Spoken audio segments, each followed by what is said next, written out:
Namibia দলের বড় তারকা ডেভিড ভিসা ওমানের বিপক্ষে ছোট রানের তারায় ম্যাচ ড্র করার পর সুপার ওভারে ব্যাটে বলেছিলেন অনবদ্য।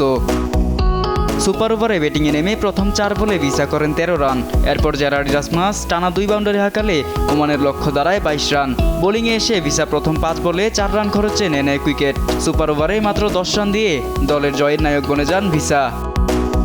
ম্যাচের পরেই অলরাউন্ডার জানালেন, ঝড় বয়ে গেছে তার উপর দিয়ে।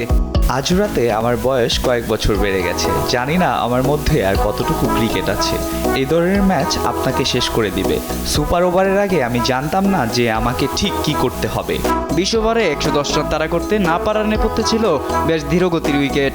উইকেট কঠিন ছিল, কিছুটা দ্বিমুখী আচরণ ছিল এবং আমরা যেমনটা আশা করছিলাম তার থেকে ভিন্ন ছিল। আমি মনে করি আমরা ভালোভাবে মানিয়ে নিয়েছিলাম এবং এটি অবশ্য এমন একটা উইকেট যেখানে আপনাকে কিছু সময় কাটাতেই হবে। আমার মনে হয় আমরা যদি 180 রান তাড়া করতাম তাহলে উইকেট নিয়ে খুব বেশি চিন্তা না করে আমাদের আক্রমণ করতে হতো। তাই এখানে আদর্শ রান কত হতো তা বলা কঠিন। পরের ম্যাচে আগামী 6 জুন নামিবিয়ার প্রতিপক্ষ স্কটল্যান্ড।